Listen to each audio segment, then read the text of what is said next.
बिस्मिल्लाहिर्रहमानिर्रहीम, अस्सलाम वालेकुम। आप देख रहे हैं स्पोर्ट्स मिक्स, मैं हूं हमजा शफीक। तो जनाब, कल चीफ सेलेक्टर इंजमामुल हक, जो कि अभी नए चीफ सेलेक्टर बने, उन्होंने एशिया कप और अफगानिस्तान के खिलाफ जो सीरीज़ श्रीलंका में खेली जानी उसके लिए 18 मेंबर स्क्वाड जो है वो अनाउंस कर दिया है। और उस 18 रुकनी टीम में तमाम वो चेहरे शामिल हैं जो कि मुसलसल पाकिस्तान को रिप्रेजेंट करते आ रहे हैं। उसमें एक आधा चेहरा ऐसा है जो नया है, उसी पर बात करते हैं। फॉर्मर कैप्टन सलमान भट्ट साहब टेलीफोन लाइन पर हमारे साथ मौजूद हैं। अस्सलाम वालेकुम भट्ट साहब। वालेकुम अस्सलाम हमजा। भट्ट साहब, क्या समझते हैं ये जो 18 मेंबर स्क्वाड अनाउंस हुआ है, बेस्ट 18 प्लेयर्स हैं या कहीं कोई एक आधा मिस हो गया है जिसको होना चाहिए था टीम? देखिए, हमेशा एक दो बंदों पे डिबेट पॉसिबल होती है, लेकिन आई थिंक ये बेस्ट अवेलेबल स्क्वाड ही है आपका। और अच्छी बात यह है कि पाकिस्तान की जो टीम है उसमें कोर ग्रुप जो है आपका वही खेल रहा है, यानी कि आपका कोई ऐसी बेंच स्ट्रेंथ नहीं है कि आपने एक टीम कहीं भेज दी, 7-8 को रेस्ट करा लिया। तो ये चीज जो है ना, उसमें कोई भाम नहीं है। और बाकी है कि ऑलराउंडर्स में फहीम वापस आए हैं 2 साल बाद जी। तो वहां पे कंपटीशन टफ है। He knows he needs to perform, otherwise Aamer Jamal अच्छी परफॉर्मेंसेस दे रहे हैं पीछे। बाकी मोरलेस टीम ठीक है। साउथ शकील अपनी कंसिस्टेंट परफॉर्मेंस पे आए हैं। शान मसूद बड़ी देर से मौके जाया कर रहे हैं, तो उनका उसका खुमियाजा भुगतना पड़ गया। और कोई सरप्राइजिंग एलिमेंट आपको लगा हो? वैसे तो साउथ को सिर्फ अफगानिस्तान सीरीज पे ही रखा है, अगर परफॉर्म करते हैं देन कंसीडर किया जा सकता है आगे एशिया कप के लिए। उनकी अपनी और दूसरों की परफॉर्मेंस पे मुनसर है ना, क्योंकि एशिया कप का स्क्वाड तो 17 का नहीं होगा, वो तो 15 या 16 का ही होगा। बिल्कुल बिल्कुल बिल्कुल। अच्छा बट साहब, जिस तरह से फ़हीम की बात की है कि वो 2 साल बाद वापसी हो रही है और परफॉर्मेंस बेस्ड वापसी है, या अचानक से इन्हें पैराशूटर कहा जा सकता है? क्योंकि इमाद वसीम भी परफॉर्म कर रहे थे वाइट बॉल में, ऑल दो T20 में, लेकिन उम्मीदवार वो थे कि शायद उनका नाम इसमें आ जाए। वनडे क्रिकेट कहीं पे खेलते नजर ही नहीं आ रहे। तो फहीम का ये है कि ऑलराउंडर की कैटेगरी में कोई बहुत ज्यादा कंपटीशन नहीं है। 2 लोग हैं मैक्सिमम, और वो भी आमिर जमाल अब आए हैं। तो प्रोबेबली इनको पास्ट एक्सपीरियंस, जो कि लिमिटेड एक्सपीरियंस है, 31 मैच खेले हैं वनडे के, उस एक्सपीरियंस की बेस के ऊपर और टेस्ट क्रिकेट जो खेले हैं उसके ऊपर उनको पहला चांस दिया गया। लेकिन if he does not perform तो फिर आमिर जमाल पीछे तैयार खड़े हैं। तो ही नोज कि बड़ा जरूरी है यहाँ पे परफॉर्मेंस देना। मतलब सलमान अली आगा पे बड़ी नवाज़शात हो रही है, परफॉर्मेंस बेस्ड है, ये भी परफॉर्म करते हमने देखा भी है। बहुत से सवालात इन पर उठाए जा रहे हैं कि इनका टीम में होना, इन कंडीशंस में ये परफॉर्म कर पाएँ ना कर पाएँ। इस सूरत हाल पर आप क्या कहेंगे? कौन सी पर्फ की कंडीशंस हैं? इधर ही उसने 100 भी किया है, इधर ही उसने 80 भी किया है। और पाकिस्तान, इंडिया, श्रीलंका की कंडीशंस में कोई जमीन आसमान का फर्क तो है नहीं। अच्छा, आपने कंडीशंस की जिस तरह से बात की है, तो मीडियम पेसर, अगर अगेन बात की जाए फ़हीम अशरफ की, अगर कंपेयर किया जाए हसन अली के साथ, उनको टेस्ट स्क्वाड में आपने लिया, खिलाया नहीं, ट्रैवल करके वो वापस आ गए और इस तरह से मौका नहीं दिया गया। जब मौका नहीं दिया गया, वो परफॉर्मेंस अपनी दिखाएंगे नहीं और दोबारा टीम में नहीं आएंगे। तो फ़हीम वर्सेस अगर हसन देखा जाए तो आप फ़हीम को ही प्रेफर करेंगे इन कंडीशन? ऑलराउंडर की कैटेगरी है ना, ऑलराउंडर की कैटेगरी है। हसन अली एक जेन्युइन फास्ट बॉलर की कैटेगरी में आते हैं। तो कैटेगरी नहीं है वो वाली। ये वही बात है कि जो लोग कर रहे हैं सलमान आगा और शान मसूद का, या तैयब ताहिर और शान मसूद का कंपैरिजन कर रहे हैं। एक ओपनर है, एक मिडल ऑर्डर है, ये एक फास्ट बॉलर है, एक ऑलराउंडर है। ठीक है। अच्छा, अभी आपने तैयब ताहिर की बात की, इमर्जिंग एशिया कप की परफॉर्मेंस बेस इनको सिलेक्ट किया गया है क्योंकि फिजिकली ये उस तरह से फिट दिखाई देते नहीं है कि इन्हें प्लेइंग 11 का हिस्सा बनाया जा सके उस तरह से। देखिए, आपने किसका नाम लिया हमजा? तैयब ताहिर। देखिए, तैयब ताहिर ने अभी श्रीलंका में ही 100 किया है और एक नीचे से जाके मुश्किल पोजीशन से इमर्जिंग एशिया कप के फाइनल में उसने फर्क डाला है। और 2 साल से वो हाईएस्ट रन गेटर हैं आपके डोमेस्टिक वनडे कॉम्पिटिशन के। तो उनकी तो प्लेस फुली जस्टिफाइड है। अच्छा, अगर फिटनेस की बात की जाए, अगर फिटनेस पर सवाल उठते हैं उनके, तो उस पर भी वो जस्टिफाई हैं कि मैं परफॉर्म कर रहा हूँ, fitness doesn't matter. One of the best fielder, throw उसकी तेज है, स्प्रिंट उसकी तेज है। उसकी फिटनेस पे किसने बात की है? जिसने किया, क्या वो क्रिकेट देखता भी है कि नहीं? अपेरेंटली उन्हें सिर्फ देख के ही उन्होंने बात की कि इनका साइज शायद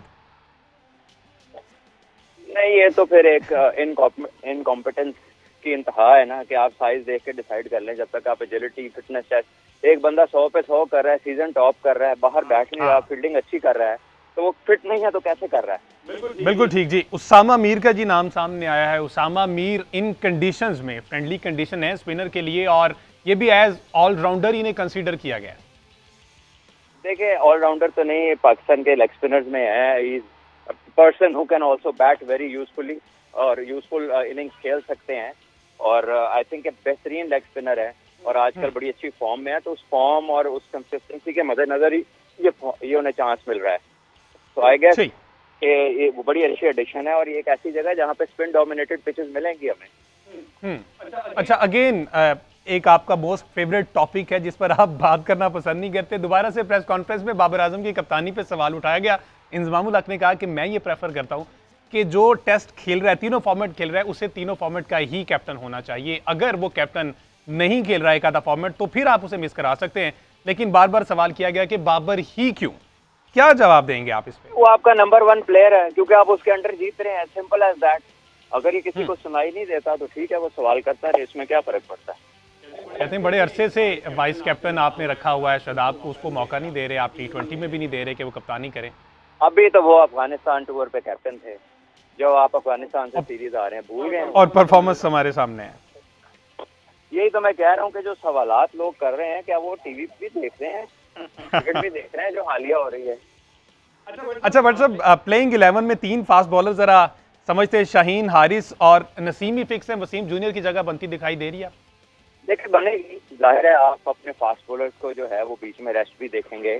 आपके दूसरे भी मैच हैं, आपके उन टीमों से भी मैच है जो क्वालिफाइंग राउंड में आई हैं, तो जाहिर है कहीं पे आपने किसी को की प्लेयर को रेस्ट देना है, खुदा ना खास्ता किसी को कोई निगल होती है तो आपने उसकी जगह आपके पास तैयार रिप्लेसमेंट होनी चाहिए। तो पाकिस्तान का कंटिजेंट पूरा है, 2 लेग स्पिनर है, एक लेफ्ट आर्म स्पिनर है, साउथ शकील हल्की फुल्की बॉलिंग करते हैं, आगा सलमान अच्छे खासे ऑफ स्पिनर हैं, उसके साथ फिर आपको फहीम अशरफ है, वसीम जूनियर है, 3 जेन्युइन फास्ट बॉलर्स हैं 90 माइल्स वाले। तो आपका तो बॉलिंग एस्पेक्ट हर लिहाज से कवर्ड है।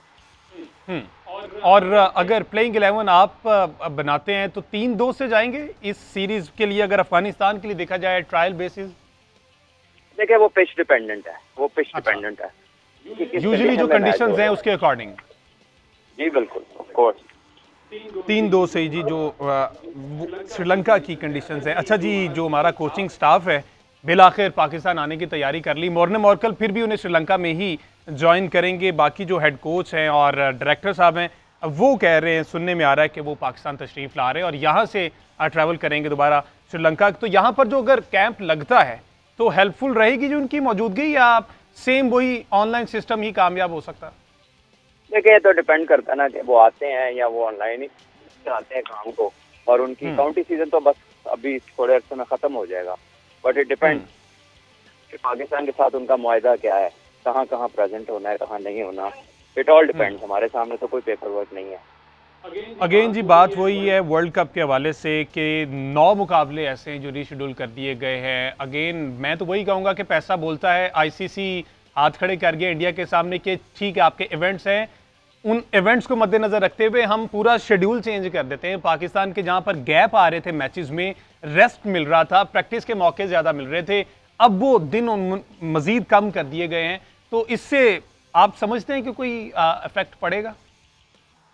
देखिए, अब इतनी कंटिन्यूस क्रिकेट हो रही है, प्लेयर जितना ट्रैवल कर रहे हैं, इस तरह की बॉडीज इम्यून हो गई हैं, और आई थिंक कि प्लेयर को खुद बेहतरीन पता होता है, किसी भी कोच या डॉक्टर से ज्यादा, कि उसकी बॉडी की क्या डिमांड है। तो आई थिंक अपने वर्कलोड को मैनेज करना ज्यादातर बाय एंड लार्ज जो प्लेयर्स के ऊपर खुद से डिपेंड करता है।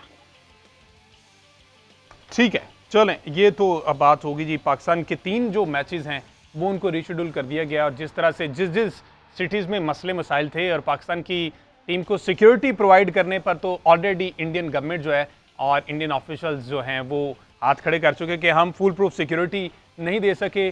खैर, ना दे सकते हैं, इस पर कोई बात नहीं करेगा, क्योंकि इंडिया जो है वो बहुत बड़ा इन्वेस्टर है आईसीसी में, और जिस तरह से वो उनकी इन्वेस्टमेंट जाती है, इट डजेंट मैटर कि वहाँ पर सिक्योरिटी मिल रही है किसी टीम को या नहीं मिल रही, अनटिल अनलेस वहाँ से पैसे रोक दिए जाएं तो ही इस पर बात हो सकती है। लो जी, स्क्वाड हमने डिस्कस कर लिया, इंडिया के वाले से डिस्कस कर लिया। अब थोड़ी सी अगर मैं बात कर लूँ हॉकी की, तो पाकिस्तान जो है वो हॉकी में इंडिया से 4-0 से हार गया है। और अनफॉर्चुनेटली एशियन जो हॉकी चैम्पियनशिप है उसकी दौड़ से भी बाहर हो गया है। और उसमें देखना ये है कि 5वीं और 6ठी पोजीशन के लिए जो मैचेस हैं हमारे, तो फोर्थ से तो बाहर हो गया। चाइना के साथ मैच है जी 11 को। लेट्स सी वहाँ पर 5वीं पोजीशन पाकिस्तान सेव कर पाता है या नहीं कर पाता। ये हॉकी का सवाल है और पहली दफ़ा ऐसा हुआ है, पहली दफ़ा हॉकी की तारीख में पहली दफ़ा ऐसा हुआ है। पाकिस्तान का नेशनल स्पोर्ट्स है, ये नेशनल गेम है हॉकी।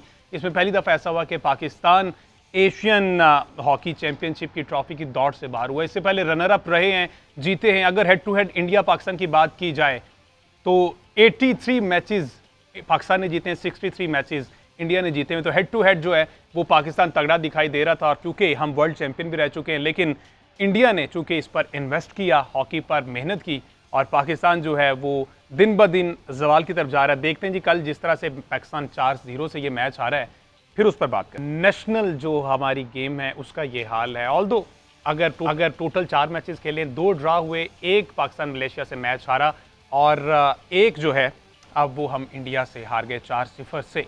और इंडिया से हार मतलब कि तमाम टूर्नामेंट पर पानी फेर दिया, परफॉर्मेंस पर पानी फेर दिया गया। जिस तरह से हारे, क्योंकि किसी भी जगह पर ऐसा नहीं लगा कि पाकिस्तान जो है वो डोमिनेट करता नज़र आया हो, या पाकिस्तान ने कोशिश की हो, पाकिस्तानी प्लेयर्स ने, कि वो डिफेंड कर पाएँ। और कोई गेम प्लान नज़र नहीं आया, कोई सूरत-ए-हाल नज़र नहीं आई, कोच की जानिब से कुछ नहीं नज़र आया। और ये तमाम चीज़ें ऑन स्क्रीन हम देख रहे थे। आकिब कुरैशी जो है, जिन्होंने हॉकी का कैंप भी कवर किया, एक प्लेयर से पर्सनली मिले भी और तमाम तर सूरत-ए-हाल भी देखी, किस तरह से उनकी तैयारी थी ये भी देखा। आकिब बताइएगा, जिस तरह से 4-0 से एक बदतरीन शिकस्त हुई है पाकिस्तान को हॉकी में और फाइनल की दौड़ से भी बाहर हो गया है, आप समझते हैं, देख रहे थे कि जो मैच में हेड कोच थे हमारे वो इन्वॉल्व नजर नहीं आए, स्पेशली इस मैच में, इतना बड़ा मैच था। जी बिल्कुल हमदा, देखें जो हमारी हॉकी टीम है ना, वो अगर पाकिस्तानी टीम में कल ही बात कर रहा था, अगर हम 6 गोलों से ना हारते तो ये हमारी जीत होती। तो अगर आप कहते हैं कि ये हमारी जीत ही हुई है कि हमें 4 गोल पड़े। इंडियन टीम बहुत ज्यादा तजर्बेकार थी, जबकि हमारी टीम जो है वो इनएक्सपीरियंस टीम है। आपने उनकी बॉडी लैंग्वेज भी देखी होगी। 3rd क्वार्टर के बाद जो है हमारे खिलाड़ी फुल टाइम थक गए थे, उनसे भागा नहीं जा रहा था, ना उनसे बॉल टैकल हो रहा था। उनकी सबसे ज्यादा कोशिश थी, जो पूरा मैच एनालाइज जब मैंने किया है, उनकी कोशिश थी कि फील्ड गोल की बजाय उनको पेनल्टी कॉर्नर मिले। फील्ड गोल में इतने ज्यादा चांस थे, लेकिन वो उसको अवेल नहीं कर सके। सीनियर प्लेयर जो कि हमारे कैप्टन है उमर भुट्टा, उनकी परफॉर्मेंस पे जो है, हालांकि वो बड़े तजर्बेकार प्लेयर हैं, लेकिन उनकी परफॉर्मेंस पर बड़ा सवालिया निशान है। कल जितना कि उन्होंने परफॉर्मेंस दी, बड़ी मायूसी हुई उनकी परफॉर्मेंस देख के। उनसे उमर भुट्टा जैसे जो सीनियर खिलाड़ी थे, उनसे बॉल टैकल नहीं हो रहा था। तो जो हमारे जूनियर प्लेयर थे, जो जूनियर ओमान में जीत के आए थे, वो सीनियर में, उन्होंने तो ऑब्वियसली बड़ों से सीखना है। लेकिन जो पूरा एटमॉस्फेयर था इंडियन टीम से, जो अटैकिंग गोल थे, अटैकिंग गेम जो थी, वो पाकिस्तान को डिफेंस पे लेगी। और ये जो हार थी ये लिखी हुई थी। कोई बात नहीं, अभी हमारी टीम जो है वो इस दोबारा भी बन रही है, तो आहिस्ता आहिस्ता भी हमें इन्हें टाइम देना पड़ेगा। लेकिन अनफॉर्चुनेटली अगर हम देखें तो ये बड़ी बदकिस्मती है कि हमारा जो कौमी खेल है हॉकी, ये तनज़ली का शिकार नहीं है, बल्कि तबाह बर्बाद हो चुका है। और इसके जिम्मेदार सिर्फ पाकिस्तानी जो हॉकी फेडरेशन है, वो उनके जो ओहदेदार बैठे हुए हैं। मैं नाम भी ले लेता हूँ यहाँ पे, जो खालिद सजाद खोकर साहब हैं, उनकी वजह से जो है हॉकी की जो पूरी ABC तबाह बर्बाद हो गई है। तो अब इनको पूरा गवर्नमेंट अगर बीच में इंटरवीन करेगी तो इसको रिवैम्प करना पड़ेगा, तब ही हमारी हॉकी किसी किस्म का ऊपर आएगी। और आकिब, हमने देखा कि पिछला मैच जो हम जीते जापान से 2-1 से, गालिबन ये मैच हम जीते थे, तो उसमें हमने देखा कि रेहान भट्ट की भी इन्वॉल्वमेंट नजर आई। हेड कोच चीन से जीते थे, हेड कोच की इन्वॉल्वमेंट भी नजर आई हमें। लेकिन इस मैच में वो तमाम मेरे ख्याल अपनी नशिस्तों पर विराजमान थे और कह रहे थे कि जो हो रहा है प्लेयर्स कर रहे हैं, हमारा कोई रोल नहीं है।